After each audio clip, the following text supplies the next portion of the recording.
Hello all, welcome back to another video and welcome to Sammy G's World of Cinema.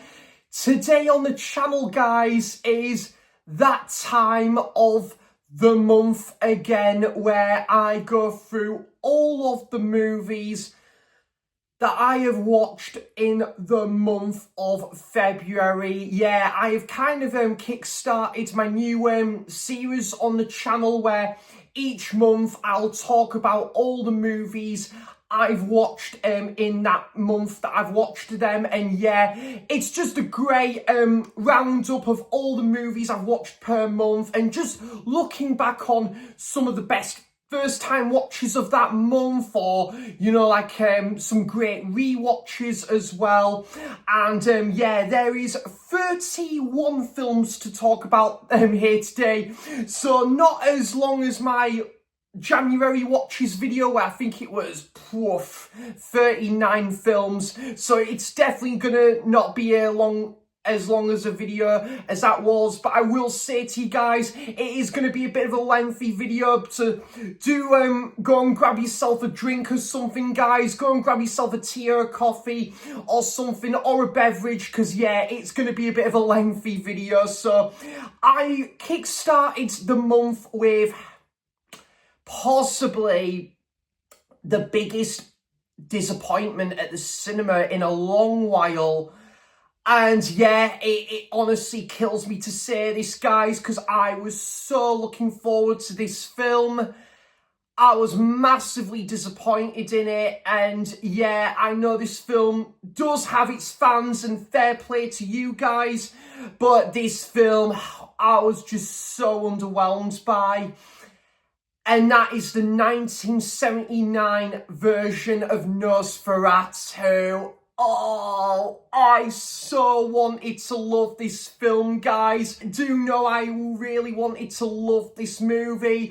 I wanted to at least enjoy it, but I just, I don't know what it was. I just thought it was mega slow paced, like I felt the movie was just moving at a snail's pace, when the main guy at the start, he just goes along around the hill and he slowly gets onto, like this hillside in order to get to the castle. And the music I found a little bit, kind of sleep-inducing, I thought. And there were just some of the characters were just wooden. They really didn't do much for me. Did not have a patch on the characters we had in the 2024 Nosferatu and then the 2022 Nosferatu, which is my personal favourite of the Nosferatu movies we've had. But yeah, I was so disappointed, guys. I was just so bored throughout. Like, a film that was like 90 minutes long felt like 2.5 hours. Honestly, it was one of them movies for me. And yeah, Klaus Kinski, a bit of a shady guy, obviously there's been a lot of controversy around Klaus Kinski, but even like the performance as Nosferatu, I felt this version of Nosferatu was just very meh. And it had a bit of a weird ending as well. I didn't particularly like the ending. The direction in that final act was a little bit, it was a bit of a oddball, but not in a good way. Yeah, this was, honestly, guys, there was some things to admire about it, though, like the way the film looked, the cinematography. There was some great costume designs in there as well, but I was just so bored and I was so disappointed. Like, I went with my friend Ryan to see this, and yeah, me and Ryan, we turned and we were like, yeah, this film's not very good, isn't it, Ryan? Yeah, Ryan was like me, just so underwhelmed by this movie. Yeah, I'm really sorry, guys. I really wanted to love this movie, but this was definitely my least favourite version of Nosferatu. I think any time I'm going to watch Nosferatu, it's always going to be the 1922 version or the 2024 version from Robert Eggers. But yeah, just some long drawn out sequences of like a vampire, or like a bat, or you know, like just what was it, of the castle. Yeah, it was a bit disappointing, this one. So for me personally, guys, I would give Nosferatu 1979, I'm going to give it a 3.5 out of 10. Yeah, sorry guys, what wasn't for me, that one, unfortunately. Not a particularly good start to the month, I'm sad to say. But thankfully, picked it right back up again, and I have now just started to delve into the Rocky film series, and I thought, I'm now going through the Rocky film series. Where do I begin? Of course, it was always going to be a revisit of the original Rocky. Yeah, just a wonderful, wonderful film, isn't it, guys? It just stands the test of time. I've seen the original Rocky a handful of times, and this movie just gets better with each viewing. It is the ultimate boxing underdog movie. It is just incredible. The life of Rocky Balboa, how he met like Adrian, and obviously his like friendship with Mickey and Paulie, that all comes together in this. It's just brilliant. And obviously, you know, that epic montage sequence, and you know, in Philadelphia, it's just absolutely brilliant. Yeah, like Sylvester Stallone really like put his name on the map with this film as well, and I can see why this one went up for, like, I think it did get Best Picture, I believe, in 1976, and it is just brilliant. Yeah, like, not my favourite film that came out that year. I think that would probably go to Taxi Driver, but this would definitely hands down be my second or third favourite film that came out that year. And yeah, just a wonderful first instalment into a beloved film series. Rocky, I'm going to give a 9 out of 10. This is a fantastic boxing film that stands the test of time and will be turning 50 next year as well. Then I watched a bit of a light-hearted football-related movie. I watched it on VHS. It was a film I picked up, I think, about 10-20 pence in a charity shop a little while ago, and I watched The Match. Yeah, this is a Scottish football related film, like it's set in, like, I think it was the Highlands or somewhere. And yeah, this was a decent little film, this, actually. I thought all the characters were really fun to this one. There was a bit of an emotional death partway through the film as well, which I kind of didn't really expect that to happen during the movie, but then it kind of shows like how important it is to, because of this well-established character that, you know, brings this football team closer together than ever before, and do this character proud and in his honour. And yeah, it was a pretty decent film. I did like the love relationship to this movie as well. There was one funny scene with Richard E. Grant's character. I remember that was a hilarious scene, and I remember the soundtrack being pretty good to this one. Yeah, The Match not winning any awards. It's a bit of a self-aware movie. It knows what it's doing, but pretty decent. I'm going to give The Match a 6.5 out of 10 too. Then I picked up the latest Criterion edition of Winchester 73 with James Stewart. I love James Stewart, man. He's one of my favourite actors, and I wanted to check out more films with Jimmy Stewart in, and like, I watched The Rare Breeds last month, and I thought, yep, gonna check out another Jimmy Stewart Western, and I think this is acclaimed to be like Jimmy Stewart's like best Western, I believe. And yeah, I can totally see why. I thought this was a cracking little film, this guy's, yeah. Jimmy Stewart playing this guy who is on a mission to track down like this outlaw, this like this guy who's on the loose, and then it like meanwhile he enters like this competition, and then he wins this I think this like this rare rifle, I think it is, in this prize competition, but then that gets stolen, and then he has to go on a mission to find the guy who basically stole like his like this rifle.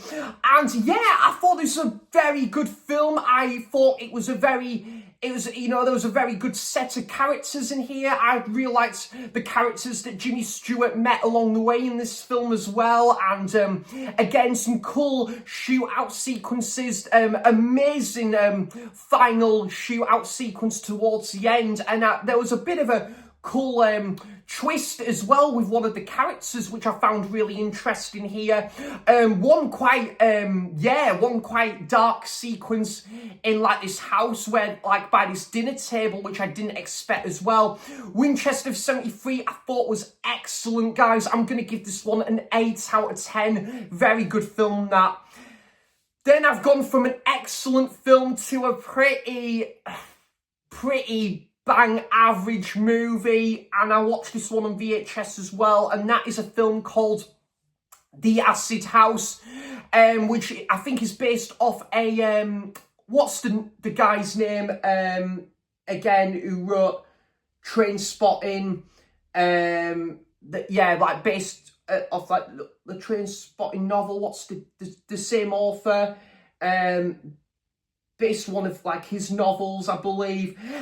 I'm blanking on that name right now, guys, but I will put it in the I'll put the name on here. But yeah, it was The Acid House. It started out okay, you know. I thought it was, you know, it was kind of very similar to Trainspotting, you know, there was similar tropes to that, and it kind of came around at the same time as Human Traffic as well. And yeah, it started out okay, but then the film just went in a very messy direction, you know. I get what he was doing, you know, like really showcasing, you know, how you know, like how much drugs can have a bit of an effect on one or two of these characters, and you know, like how and what damage it can do as well. But yeah, I think it was Ivan Welsh, by the way, guys. I've just remembered that name now. That's based off the Ivan Welsh novel.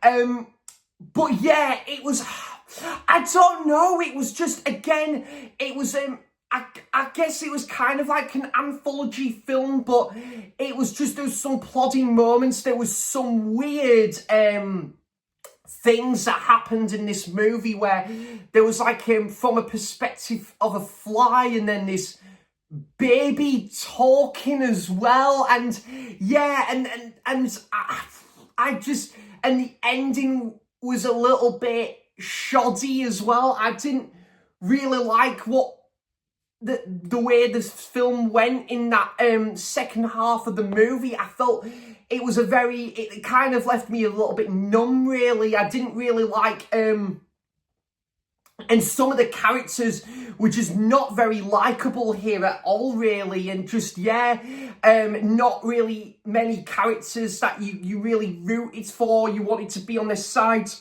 So, yeah, The Acid House, I'm going to probably give it a 5 out of 10. It was a good soundtrack, I'll give it that. And there was some good performances, but yeah, it's a movie that just exists. Then we picked it back up again with a first time watch of a Stone Cold classic. And yeah, this is going to probably shock a lot of people that this was a first time watch for me. I picked up that lovely Paramount 4K edition of this, and that is the original The Italian Job.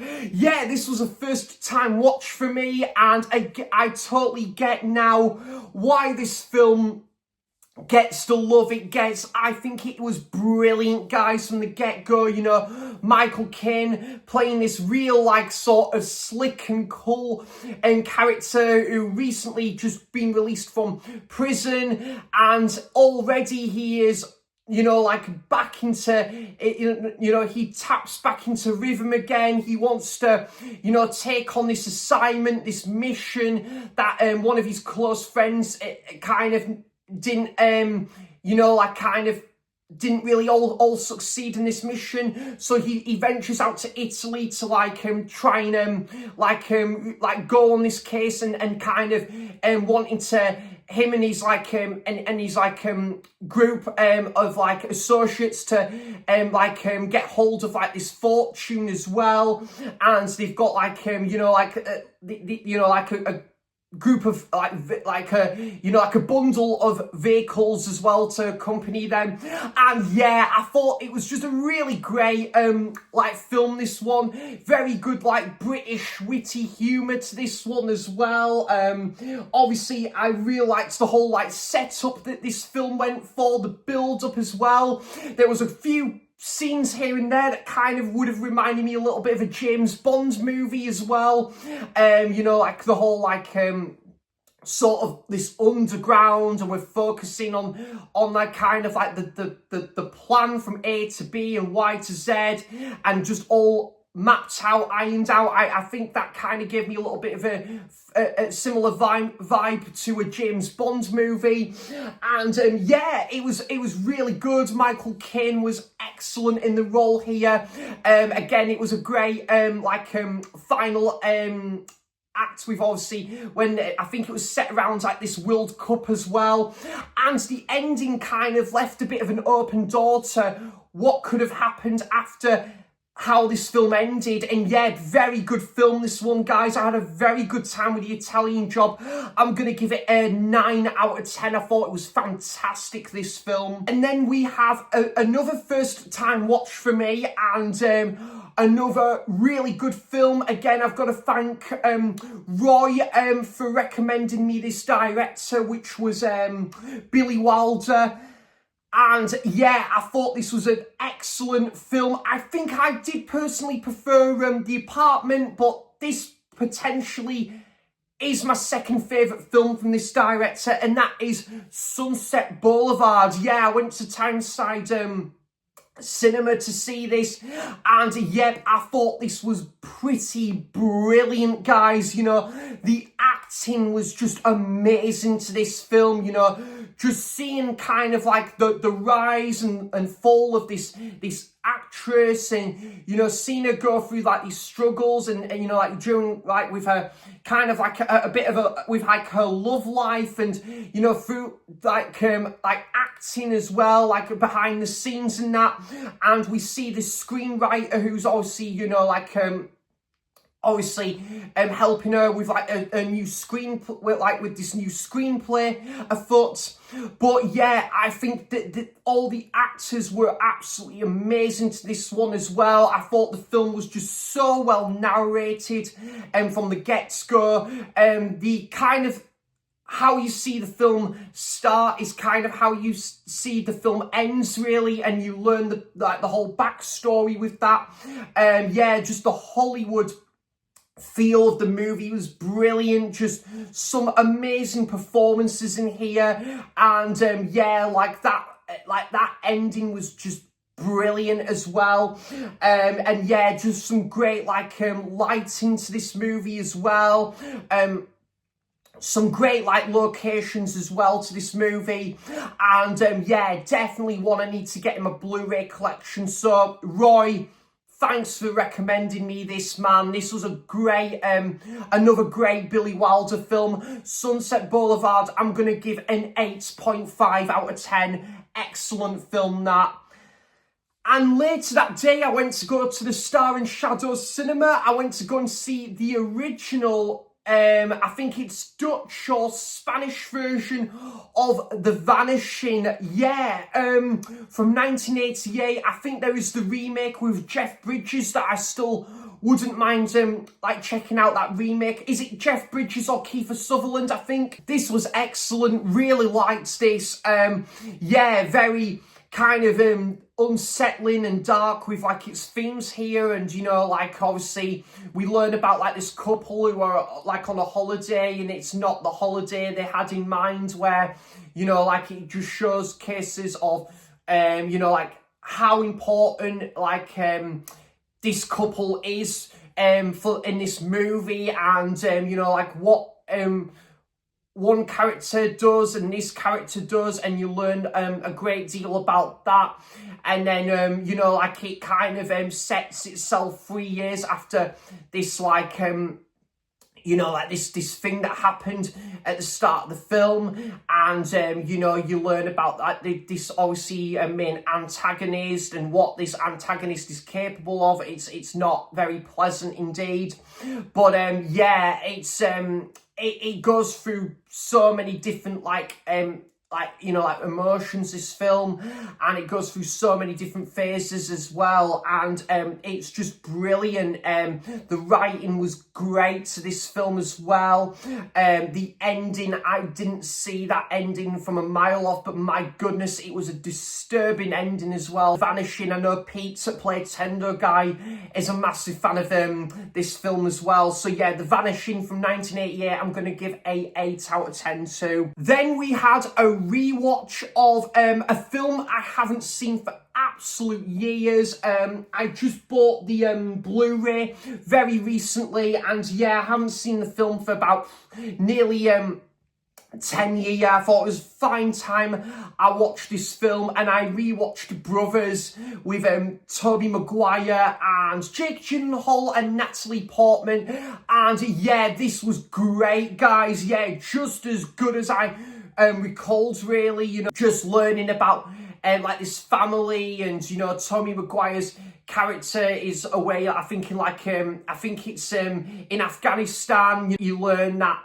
he's further and further away, then it kind of brings Natalie Portman and Jake Gyllenhaal closer than ever, really, when they didn't really get on well at the start of the film. And you learn how life is for them when Tobey Maguire's character is like millions of miles away, and it's you know, and I thought it was a beautiful movie. Yeah, and there was some real tough, harrowing moments as well. Some moments that was pretty hard to watch as well, I will say as well. Really good movie, and yeah, definitely an underrated movie as well. Brothers, I'm gonna give an 8 out of 10 to. Then I went back into the Rocky film series, and this was a first time watch for me. A film that I've never seen before. I know Jack at Bring Your Own Popcorn, and who else? Mike at Cinema Axeman, Scott the Movie Critic are all big fans of this film series, and yeah, it was about fine time I watched the sequels for the first time. So I of course began with Rocky 2, the ultimate rematch of Rocky Balboa and Apollo Creed. Just such a legendary boxing story put to screen here, and obviously we see Rocky and Adrian's like relationship like obviously left off from the original, and yeah, that obviously they like get married, and they start to think about having a family and stuff, and then you see Rocky kind of like sort of semi-retiring from like boxing, but yet and looking for like other work, but yet it is to his heart's desire. His heart is telling him he really wants to get back into boxing, but something just like seems to stop him from doing so. It kind of reminded me a little bit of Spider-Man 2, where obviously Tobey Maguire takes a break from being like Spider-Man for a good portion of the movie, but then like his heart was telling him that he is meant to be this superhero, and Rocky was born to be this boxer. And yeah, I thought the ultimate fight between Rocky and Apollo Creed was just stunning to watch. Again, another wonderful like montage sequence with that absolute banging score to that as well.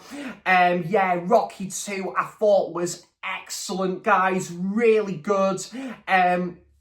And just great to see like Mickey and Paulie return to this one as well. Rocky 2, I'm going to give an 8 out of 10 to. And then next up was a cinema trip to the View Cinema in Cramlington, and this new release has really been making the rounds.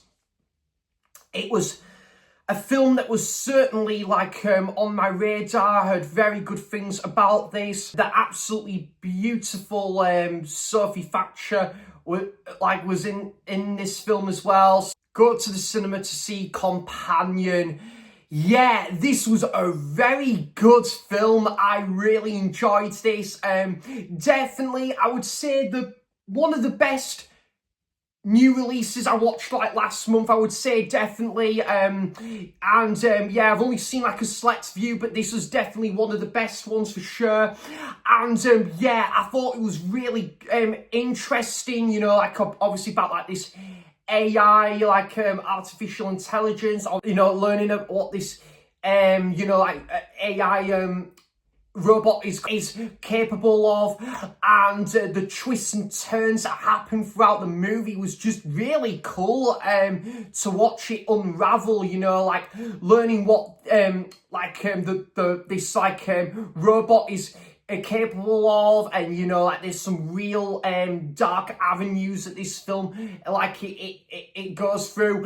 And yeah, I thought it was very good. You know, like interesting like location with like, I think it's like that this cabin, was it this cabin or this lodge? I think this lodge, I think, as well, in this film going in this certain like avenue direction.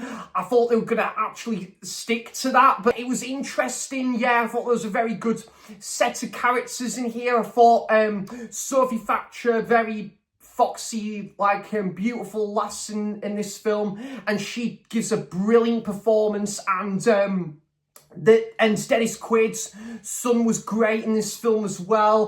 There was one or two characters I didn't really care for. I thought they were a little bit on the nose after a while. I didn't really buy into their characters all that much. Overall, it was very interesting. I will say this film is obviously more of like a thriller opposed to like the a natural horror, but even so, it's still a very good time, this film. And when I thought this film like ended with this and goes for another like decision from the writing perspective, and yeah, it ends with this, but then it goes to this like sort of direction, and then it ends with that, and it was so cool to watch. Yeah, Companion was a very good time, guys. I certainly would watch this again. Hell, I'd be up for a sequel. I'm gonna give Companion a 7 out of 10. This film I've been meaning to like get onto for like a few months now, and woof, it was about time I finally watched it. And I have to thank Tony at the Retro Movie Zone for sending the DVD my way of this. Again, Tony, thank you so much, buddy, for kindly sending the DVD my way a few months ago. And I decided to watch Times Square. Yeah, the two selling points of this movie was always going to be the New York setting, the soundtrack, and they were the two selling points of the movie. And hey, we might have still got a very good story with it, and that we did. Yeah, I thought Times Square was a very good film set in like New York. I will say it is a little bit dated now, you know, there's a couple of things that's a little bit dated in this film now, but I still thought it was interesting. You know, I thought the film was a little bit slow to begin with. I kind of was a little bit worried, is this film gonna do anything for me? But thankfully, when these two main friends going to New York, it made the film a lot more interesting.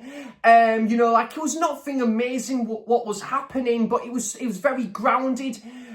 but it was still a very good time. You know, I do love those kind of films where we're just following like a couple of characters, you know, like in like a city or somewhere abroad, for instance. You know, I find those kind of films just kind of relaxing to watch. But yeah, also Tim Curry, I really liked his characters, this DJ in here, and yet the soundtrack was absolutely banging as well. You know, we had the likes of XTC, and there was the Police, I think, Susie and the Banshees, Talking Heads. There's an amazing soundtrack to this one, and the film itself was pretty good, actually. You know, I'd liked some as well, where that these two best friends, like two good friends, like they're like running away for like different reasons, and then they form their friendship, and then they kind of want to form like their own band as well. I thought that all of that stuff was really interesting here. So Times Square, I'm going to give a 7 out of 10 to. And thanks again, Tony, for recommending me that and sending that DVD my way. Very good recommendation. That really enjoyed that. And then we had a film on VHS that I haven't seen for the longest time. I was well overdue a rewatch of this one. It's been like, you're talking nearly 20 years since I last watched this film, maybe longer, and it was Tim that kindly sent over the VHS tape of this a few months ago, and I finally watched The Page Master, which was a bit shorter than what I expected. I thought this film was about 80 something minute long, but it was actually 1 hour and 10 minutes, which is no bad thing, of course. And yeah, I thought this was a very fun, inoffensive time, this one, guys. It was a very fun little inoffensive movie, this one, just so self-aware and knows what it is.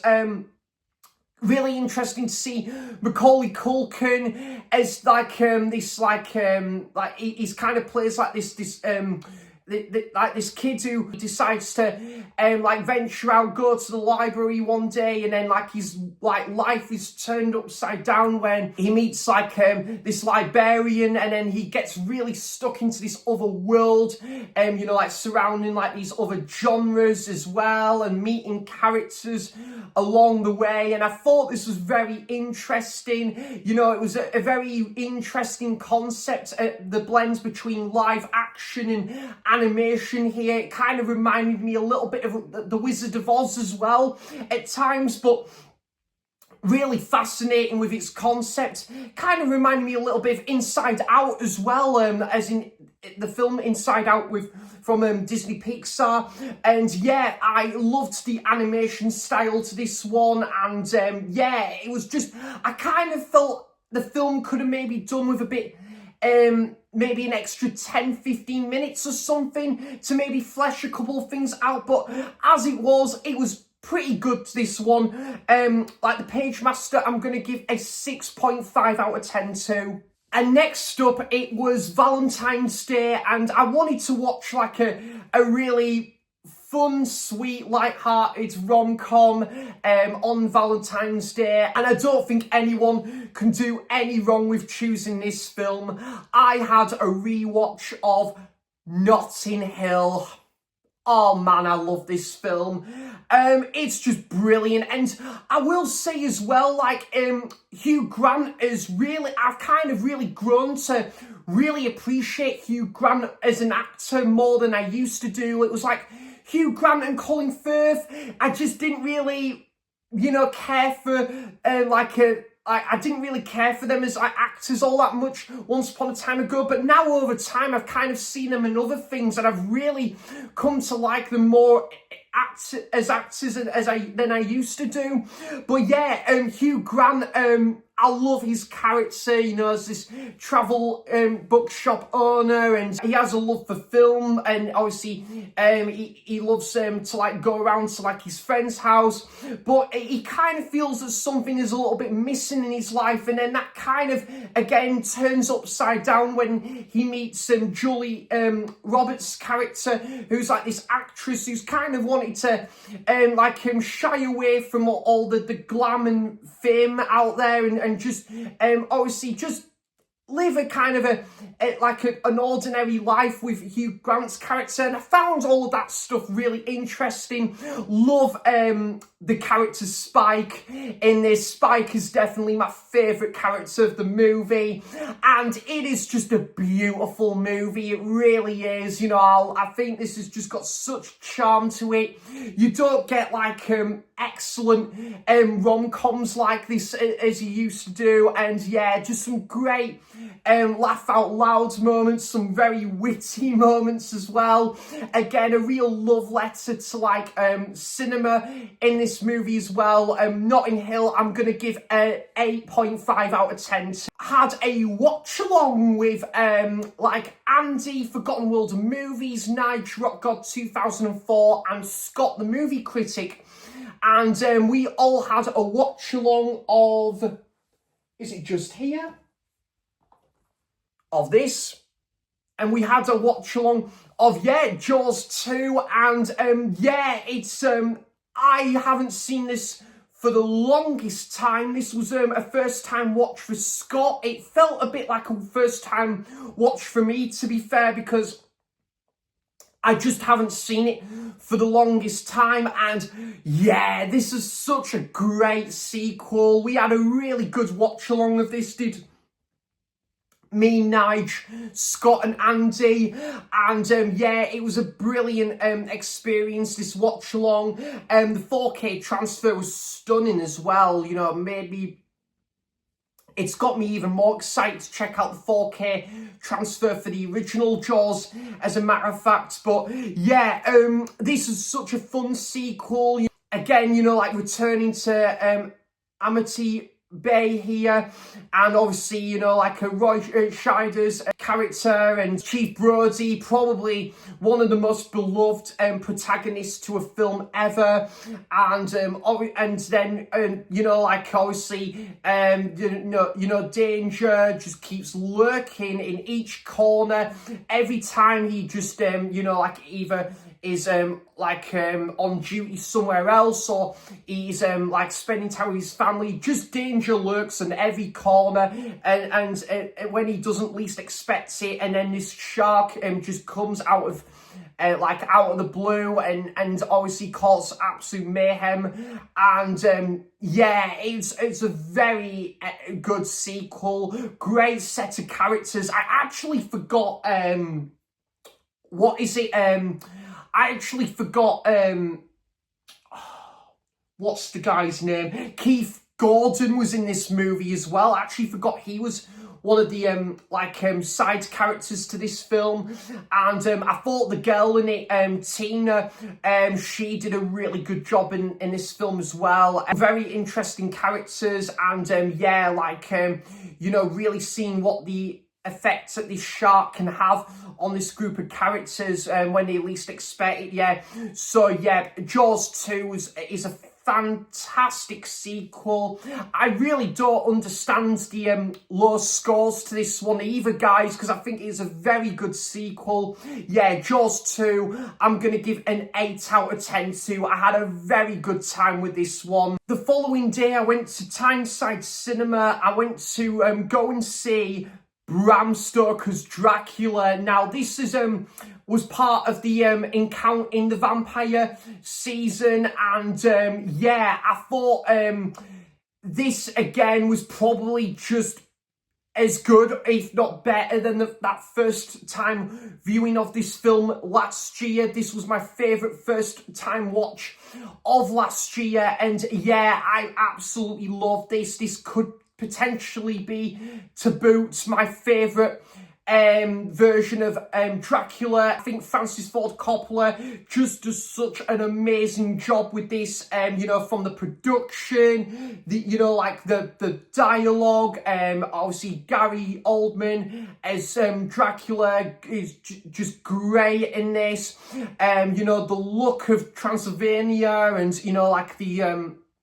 the look of the movie is just beautiful, like its cinematography, the lighting as well, you know, like the whole like time period and costume period was brilliantly well captured to this one. Just a great cast with Keanu Reeves and Winona Ryder and Anthony Hopkins. You know, like just a great ensemble cast to this one. The score is absolutely amazing, and you know, like just the introduction of this version of Dracula was brilliant, and you know, like made inroads for a very, very excellent movie. And you know, like there was a couple great other side plots here and there as well. Yeah, just a fantastic rendition of Bram Stoker's Dracula, and yeah, just a wonderful ending conclusion as well. Yeah, Bram Stoker's Dracula, I'm going to give a 9 out of 10 to. I think this film is absolutely glorious. Yeah, 2 films at Tyneside Cinema I went to go and see, and this was the first time watch for me, to be fair. I went to go and see Chungking Express, which I know is getting a Criterion Blu-ray release, I think in like I think about May time, I think. And yeah, I really enjoyed this. It was very interesting seeing, you know, like 2 stories and that, where we're following both of like these policemen, and one is falling for this this lady who's part of this criminal underworld, and the other policeman's falling for this lady who works at like this late night restaurant, late night like service in this restaurant, and she's got a real fondness of this song California Dreaming by the Mamas and Papas, which I will admit, after a while, it was a little bit overplayed, I thought, in my opinion. I felt maybe they could have done with a couple more other songs added, you know, other than just maybe California Dreaming playing in a loop. But it was still served a purpose in the story, I guess, because that girl was destined to go to California, so I totally get that side to it. But it was a very good movie. There was some kind of there was some like kind of zany shots as well, you know, at the start of the movie that I was thinking, yeah, this could be interesting, but it was very good. I don't think it was an absolute masterpiece in my opinion, but I did think it was a very good movie. I think I did prefer the director's other film, In the Mood for Love. I think I personally did prefer that, but very interesting scene like from 2 relationships in the movie, and yeah, I thought it was a pretty solid ending as well. Yeah, there was some beautiful like shots and that as well. Like I think this film was set in Hong Kong as well. But yeah, very good movie. Chungking Express, I'm going to give an 8 out of 10 to. Then I had a rewatch, and a long overdue rewatch of Wild at Heart from David Lynch. Part of David Lynch season at Tyneside Cinema in David Lynch's honour. And Ruby, who used to work at Tyneside Cinema, this is one of her all-time favourite films, and I thought, yeah, it's about time I went back and rewatched this film, and yeah, I thought it's really good. Wild at Heart, only the second time I've seen this film, and yeah, I think it's excellent. You know, like I love the relationship between the characters of Nick Cage and Laura Dern. I love kind of like their road trip in the movie. I thought that played a very good part into the film, and it kind of is intertwined with a couple of other interesting side plots along the way, like the main mother in there. For I think Laura Dern's character's mother, and like this other guy as well, and also because you see like how distressed her character is, and she's wants I think Harry Dean Stanton's character to be on the move, on the chase, and with like Nick Cage and Laura Dern's character, and then you've got Willem Dafoe, who I think looks a lot like Steve Buscemi in this film. Willem Dafoe was great in this film. I really liked, again, the soundtrack is very good as well. There's some really interesting, like, zany shots in the movie as well. And yeah, the way the film was choreographed was excellent, and what David Lynch does best as well. And yeah, like fantastic film, you know, like great ending, had a couple like similar resemblance to like The Wizard of Oz as well, which I don't remember I associated much with The Wizard of Oz on that first viewing, but 5 years later, yeah, I totally get it now, and there was that Lynch and Wizard of Oz documentary, so yeah, Wild at Heart, great movie, guys, and they need to do like a Blu-ray or 4K reissue of this, because the Blu-ray, I think, is long out of print now, so yeah, great film. Love the whole sequences in this nightclub as well, and obviously, you see Nick Cage and Laura Dern's characters just dancing at this nightclub. Loved all of that, and when they sing together, yeah, very good movie. Wild at Heart, I'm going to give an 8 out of 10 to. Back to the Rocky film series, and I watched potentially so far my favourite of the Rocky sequels. I believe Stuart, this is his favourite of the Rocky sequels, and I think it might be Scott's as well. I think this is Scott's favourite of the Rocky sequels, and it's potentially mine as well. And I watched Rocky 3 for the first time. Brilliant movie, fantastic installment into the Rocky film series, again, where we see again like Apollo Creed come back into this, and you know, like the whole like training montage was brilliant, and seeing obviously the chemistry between Rocky Balboa and Apollo Creed, like their chemistry is brilliant. The whole thing with the Eye of the Tiger, I loved all of that brilliant dialogues to this movie, the banging soundtrack, you know, like obviously Mickey's departure in the movie was such an emotional farewell in this film, and yeah, like Rocky, like training in order to fight Clubber Lang, played by Mr. T. I thought all of that setup was brilliant in this movie, and yeah, like also, yeah, like seeing like more of Rocky's family life, his marriage with like Adrian as well. Excellent stuff here. Yeah, Rocky 3, fantastic film, guys. I'm gonna give Rocky 3 an 8.5 out of 10 too. Some great quotes in there, great soundtrack. Brilliant movie, that. And then I went back to Tyneside Cinema, and again, part of David Lynch season, I watched Mulholland Drive. Yeah, very weird and sort of bombastic and, you know, ambiguous movie, but in all its lovable fashion, I would say, and you know what David Lynch does best. Yeah, I think this is a really, really bewildering, trippy ride, and it is done in a lovable fashion, and what David Lynch does best.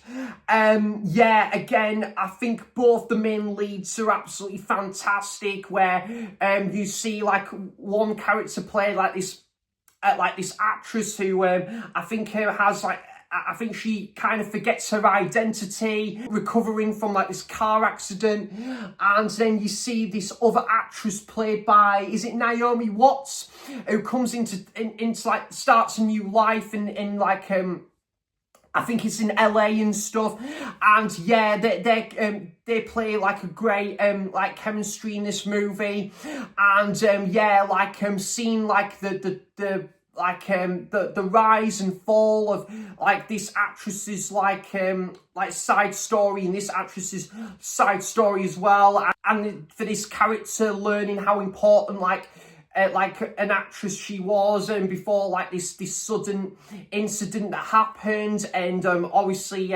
like Naomi Watts' character shows her how important, how great the how great the working in film is. It's just absolutely brilliant. The ending kind of lost me again, but I did, however, prefer how this film ended opposed to the ending of Lost Highway, which I still don't like that ending, but Lost Highway is a film I've really grown to really like a lot more, but I do prefer like Mulholland Drive as a film. Yeah, there's some things that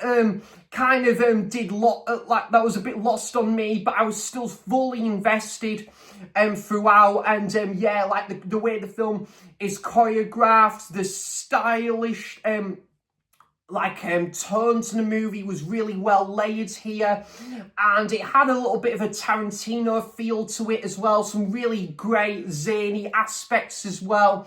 Yeah, Mulholland Drive I think is excellent, and you know, like it really gets me thinking every time of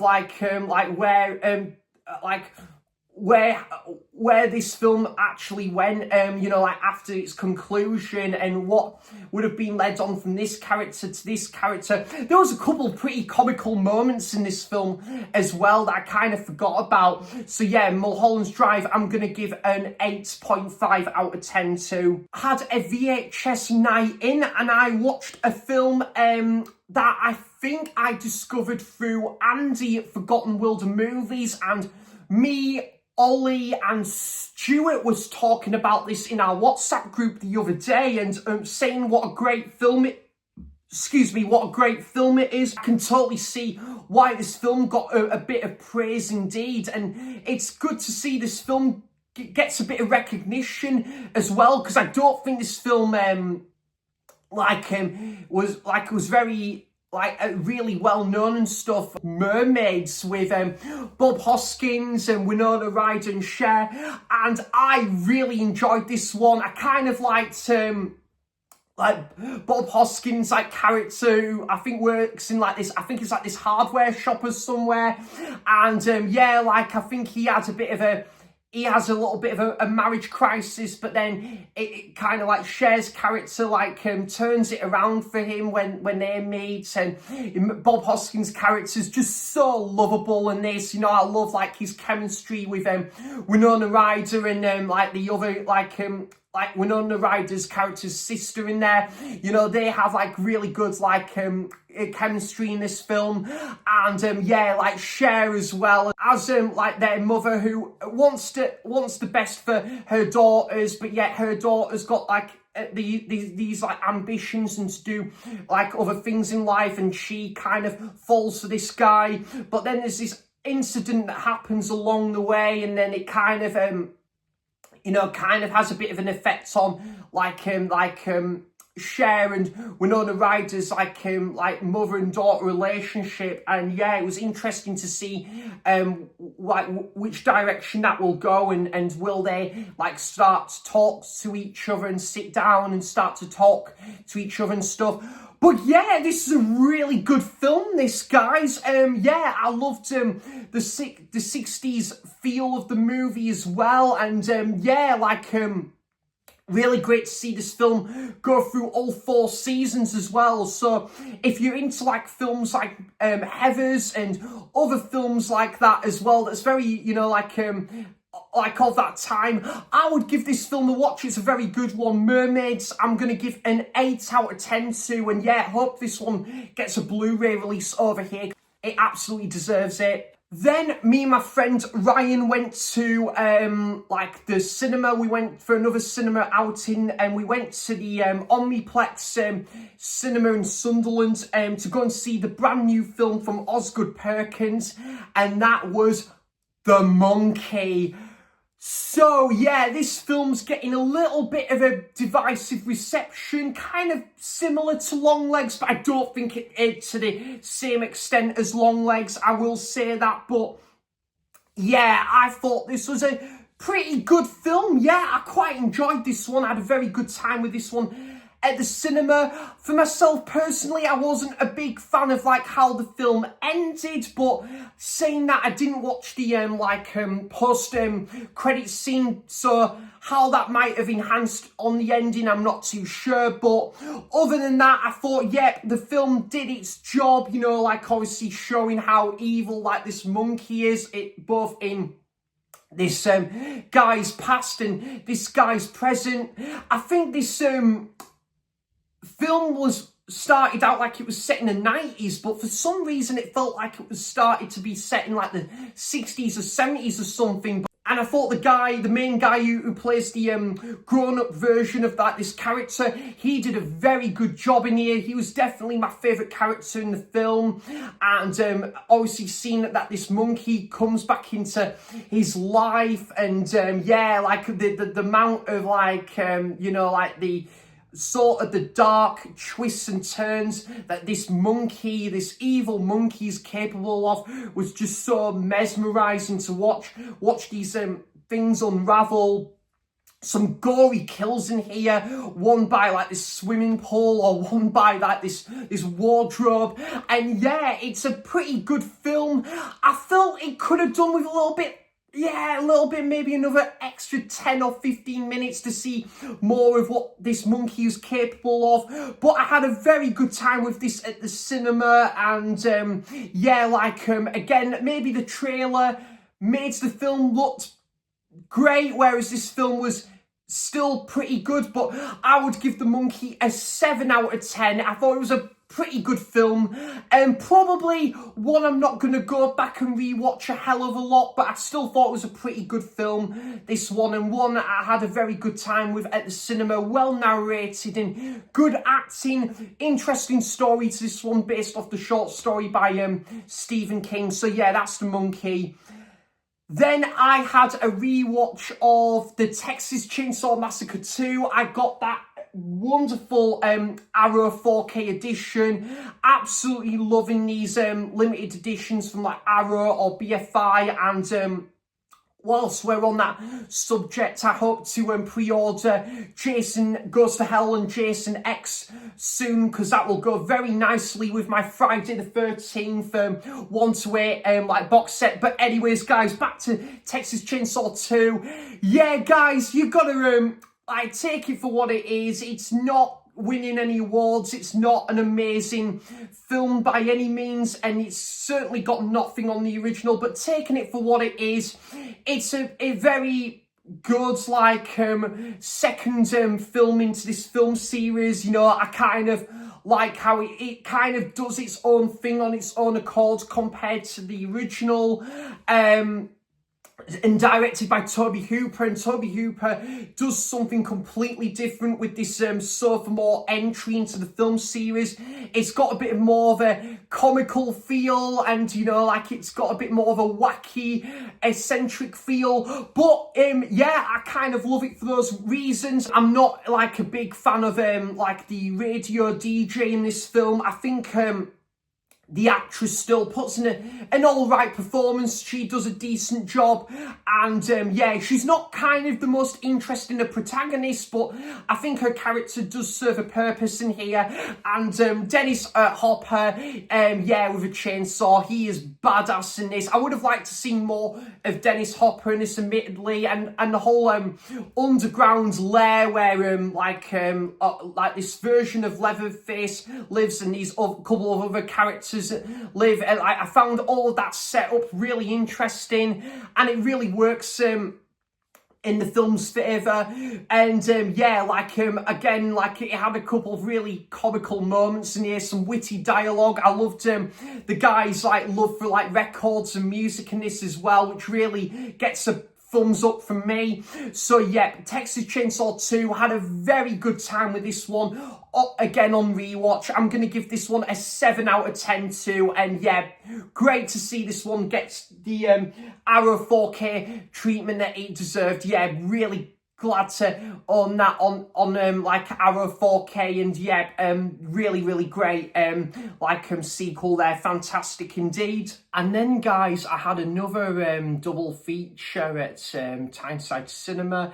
I watched like an anime film. I went to Tyneside Cinema to see this one with my dad, and I was really looking forward to this one. Like, I believe Mike, did you see that, went to go and see this one as well. I think he might have reviewed this for the channel, but yeah, I definitely wanted to check this movie out, and it being like an anime film, I wanted to check out more anime movies. And yeah, I remember seeing the trailer for this one, and yeah, it definitely piqued my interest. And that is a film called The Colours Within. Yeah, this was actually pretty good. Yeah, I really enjoyed this one.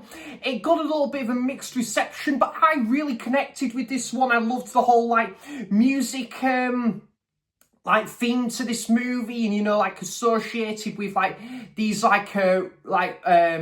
these ray of colors in there. And yeah, there was some really good like color palette to this movie. The animation style was beautiful to this one, and yeah, like it had some couple of really good messages, like about, you know, it had like a bit of a coming of age feel as well, this film did.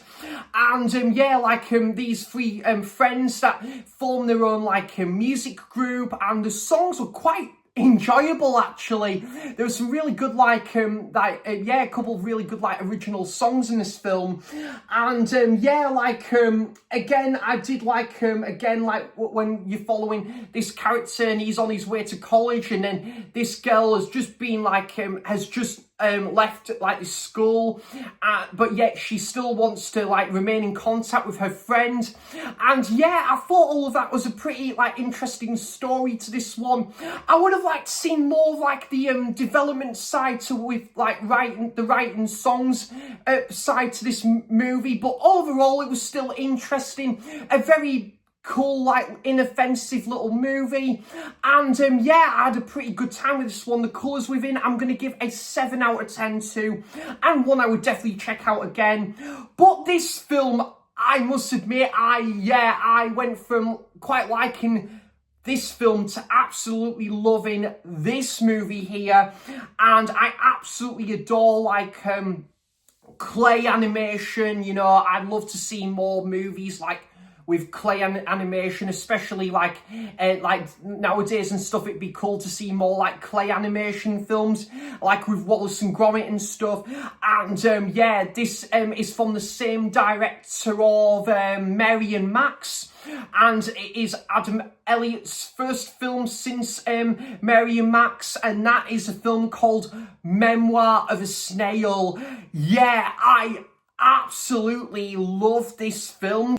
I thought this film was fantastic indeed. Yeah, just a beautiful movie. It had a little bit of a sentimental feel about it, but it was still done in a beautiful way. You know, like this girl, you know, like sat on the bench. So similar sort of feel to say like what would happen in Forrest Gump, where Tom Hanks is sat on a bench looking back on life. This had a bit of a similar feel to it. And yeah, it was a beautiful movie, you know, where she's looking back on life and, you know, like looking at like her family life and her fascination with snails, you know, and like this guy that she was in a relationship with, and, you know, like her close friendship with someone. I loved all of that stuff.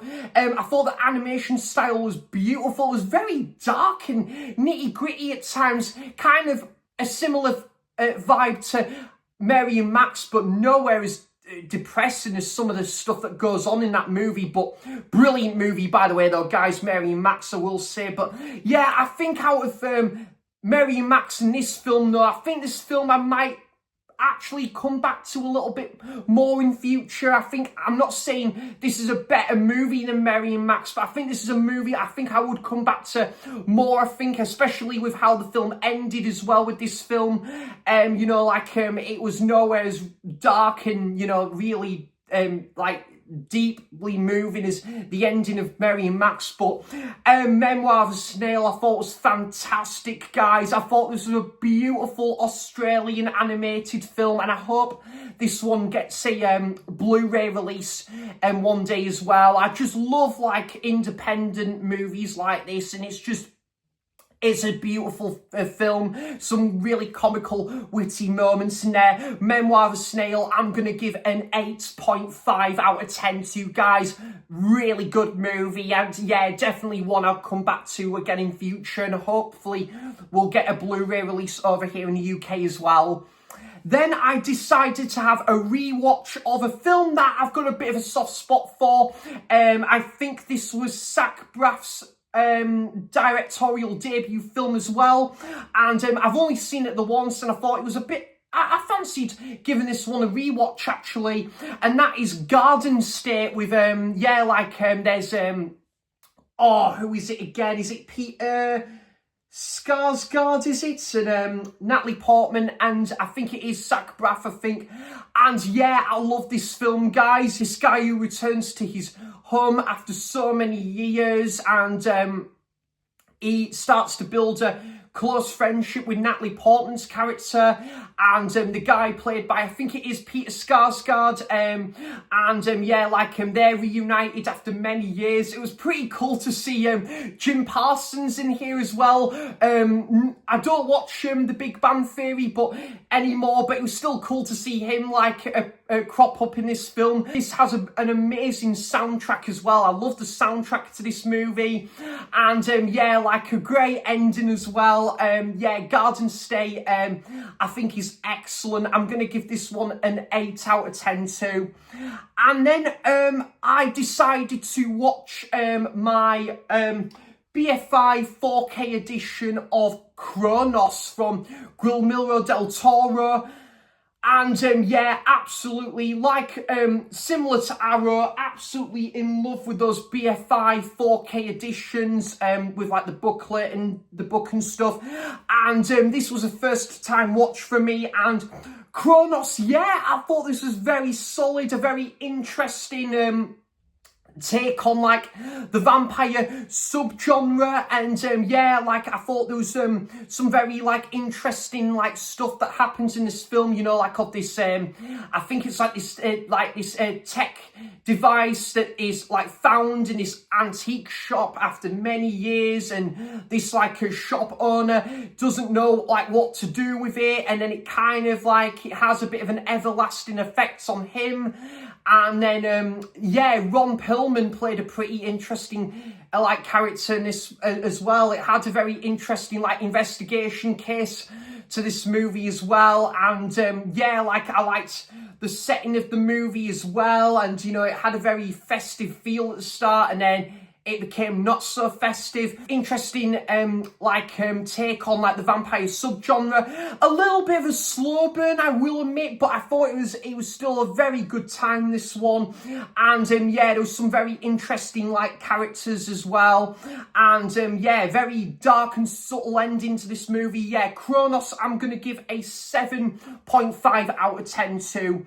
Then on that same week as Kronos, I also got that 4K Arrow edition of Cruising with Al Pacino. This was again another first time watch for me, and it was about time to delve more into William Friedkin's filmography. I think I've only seen The Exorcist to this point, but this is the second film I've seen of William Friedkin now, and I really liked this film. I think there was a lot of controversy around this film when it came out, and it's a very interesting film, you know, Al Pacino playing this rookie, this cop who is on this case around this like serial killer in like this like nightclub and stuff, and yeah, this serial killer's on the loose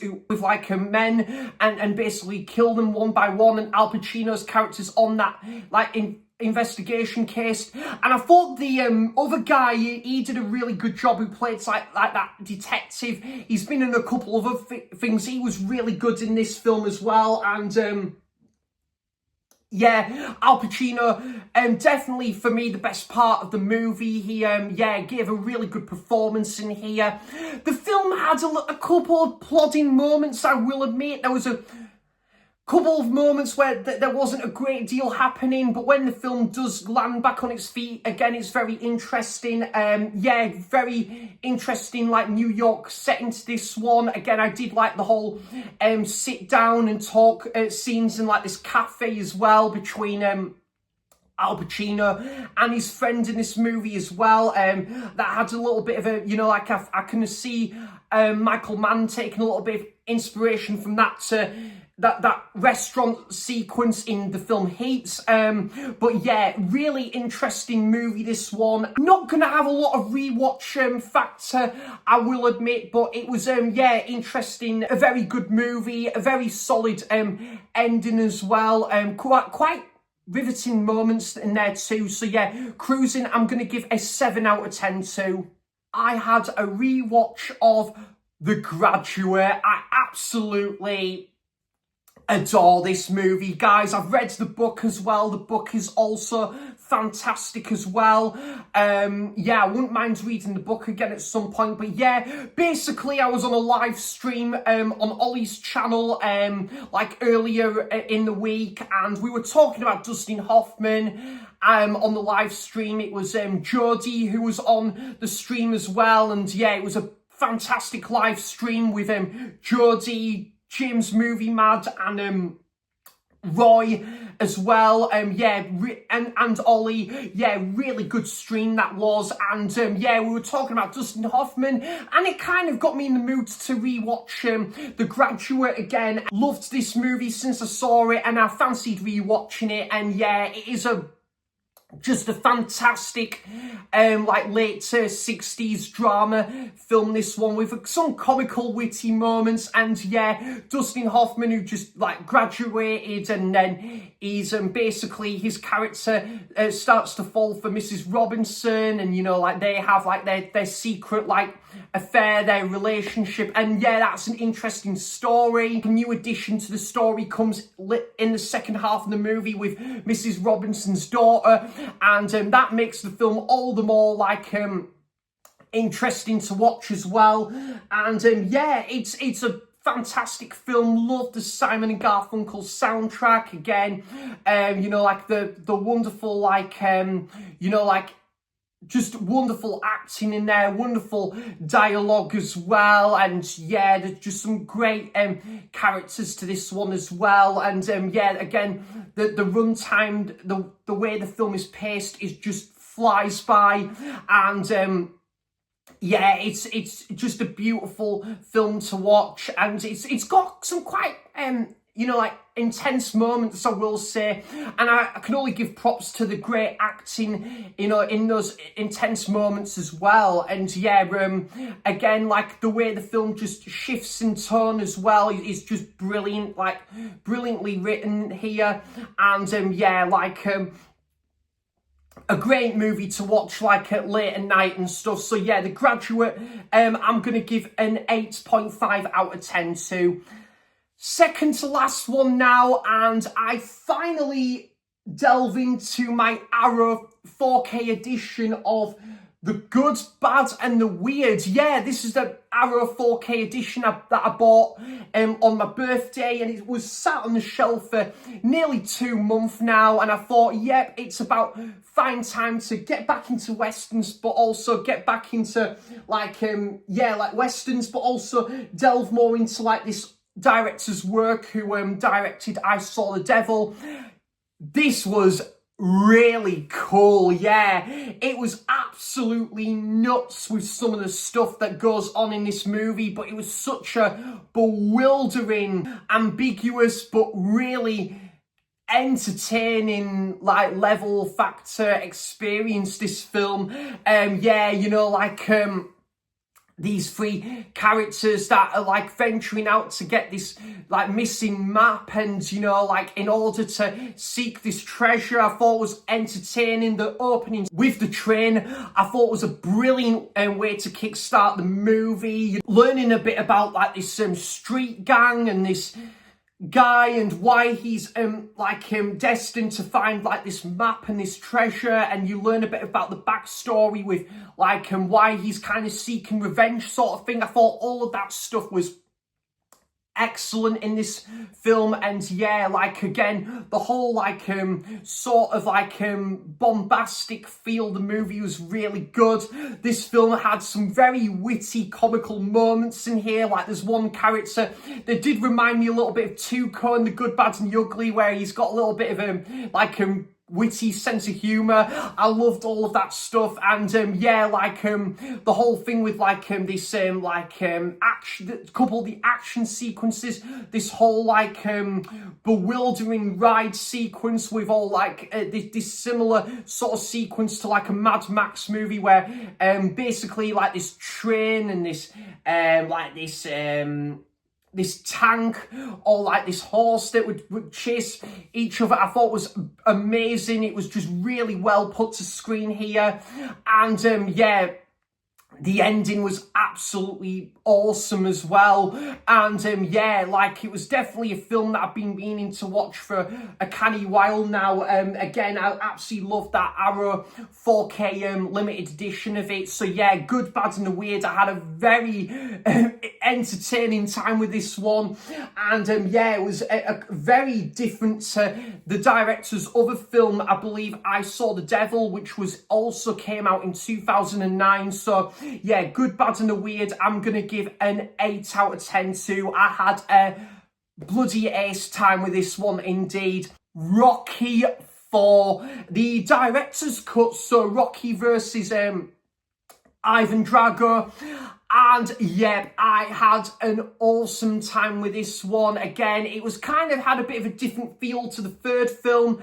Again, like there was a lot of like flashback sequences, but there was also, the film took place in like Russia in the second half of the movie with the main like match and premise of the movie. I thought all of that stuff was really interesting. Again, still following the family life of Rocky as well. Rocky's son, Rocky Jr. has grown up a bit in this movie, and learning from the experience that and training that he and Apollo Creed had in the third movie. It would play a brilliant part in this film as well, and him taking on this ultimate boxing match of his life against Ivan Drago. Yeah, it was played brilliantly by Dolph Lundgren. Yeah, it's a really entertaining movie, this one. I personally did prefer Rocky 3, but Rocky 4 was still a fantastic time. Banging soundtrack, amazing setting with like this part of Russia. And yeah, like I also loved again the 1v1 sequence, the boxing match sequence is absolutely brilliant. This one, again, great reflection of how excellent the first three films are as well. Like this fourth movie does a great job with taking great recognition of that, and the soundtrack is absolutely banging. So yeah, Rocky 4, it just goes to show what a brilliant time I've had with the Rocky film series. Rocky 4, I'm gonna give an 8 out of 10 to, and I can't wait to get on to Rocky 5 potentially this month of March. So guys, that's it. That is all the movies I have watched in the month of February. I hope everyone had a brilliant February and watched some great movies as well. Do let me know, guys, have you seen any of these 31 movies I've talked about here today on the channel? What's your thoughts on them? Have you got any favourites in this list? I would love to know all of that good stuff in the comments down below. And I just want to take the time as well, guys, to say thank you so much for all of your continuous support on the channel. I really do appreciate it. Not too far like from my next milestone and stuff. I didn't think I would get like to this in over a year. It's just absolutely amazing, and I can only thank you guys for the wonderful support on the channel and stuff. So yeah, thanks ever so much everybody, and I'll be back for more content soon. So thanks for watching, cheers for stopping by, and until next time, I'll see you for the next video. Bye bye.